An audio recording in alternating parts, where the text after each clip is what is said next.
YouTube, and welcome to the Ginger Geekist. I am the Ginger Geekist, and I hope you fellow Geekists are doing great out there. Alright, it is Tuesday, and I said I was doing 2 videos. They will be coming out rather late today, but they are coming out nonetheless. Now, yesterday I talked about a little bit that apparently in the Alola region of Pokemon, they have had new things happen to older Generation 1 Pokemon. So now we're going to talk about that, and what I feel about this is basically a Tuesday opinion video. Now, I will not be doing a top 10s this week until Thursday. So, we're going to talk mostly about this is basically me talking about the new ones coming out.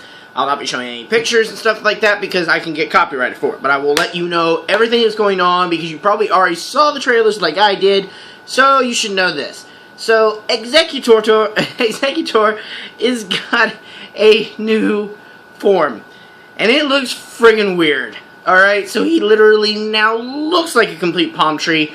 But the typing is the most odd thing I've ever seen in my life.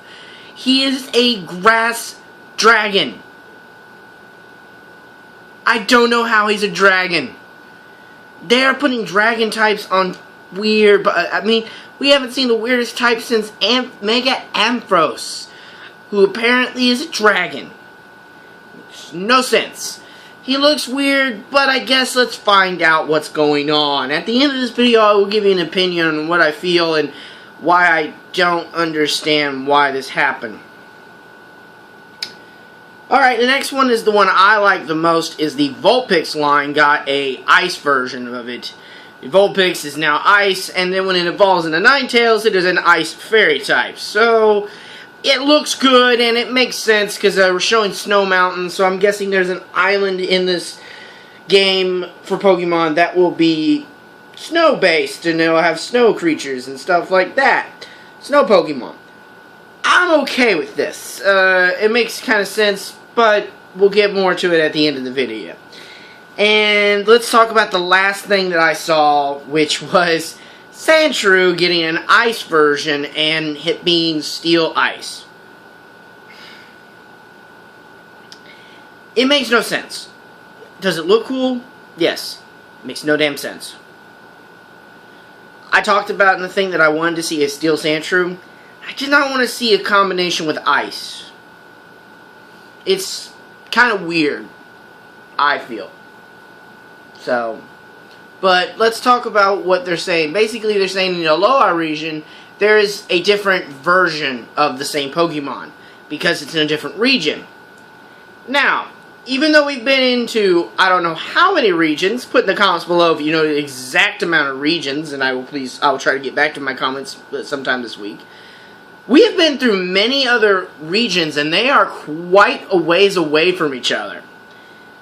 And this is the first game that's literally put this. Now, I feel, as a couple of my friends do, Nintendo is literally running out of ideas. Because now they're going to start saying that different regions have different looks of Pokemon. Now, since when has all the other regions never had a difference? They had different Pokemon, but the Gen 1 Pokemon still looked exactly the same, and there was no differences. And now, all of a sudden on this island, since it's an island apparently, the Pokemon are completely different. I'm guessing they're going to try to go to the Darwin thing, that these Pokemon evolved differently on this island. No. Some of them look good, but I literally just think Nintendo just ran out of ideas. And my opinion of this is I'm a little hesitant to see how Pokemon is going to bounce back after this game. Because if they're already doing this, it just makes me feel like they're going to lose ideas.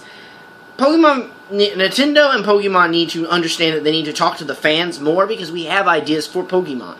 I mean, hell, I could try to do a top list of new Pokemon that I would love to see. Because I do want to get back into Pokemon, but they've really upset me because some of the stuff that is Pokemon doesn't make any damn sense. I mean, let's think. We have a trash one, a chandelier that's infested with a ghost, and it's just weird. Some Pokemon don't make sense. Some Pokemon are cool. Some Pokemon don't make sense. But I feel like we've never actually seen different region Pokemon. it's an interesting concept, but you're doing it so late in the series that it makes no sense. We went from Kanto to Johto, and Kanto and Johto aren't that close. They really aren't. They make it in the game sound like they're close, but they're not that close.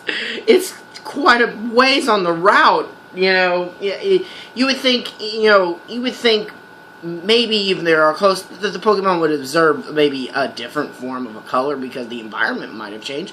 Because Johto had different stuff going on with it, so you would think like maybe Charmander would have a different color palette or something like that. We have never seen this. They introduced shiny Pokemon, but that's no. Different color palettes would have been better. So my opinion of this is, I guess we'll have to see when the game comes out, and I know that Dylan will probably be playing it for me because I'll let him play it, and then I'll just basically try to play it. I don't know if we're gonna get both or what. I know that this is the next game that I want to try to get, so hopefully I'll be able to do it. But anyways, my opinion of this, guys, is I just feel like Nintendo's is just dropping the ball, and they're running out of ideas. Now, leave in the comments below Pokemon that you would love to see get a new region thing, and also leave comments below on what Pokemon you have an idea for new Pokemon. I want to hear your ideas, everybody out there. So, fellow Geekists, stay tuned for the next video, and I will see you all later. Stay frosty, guys.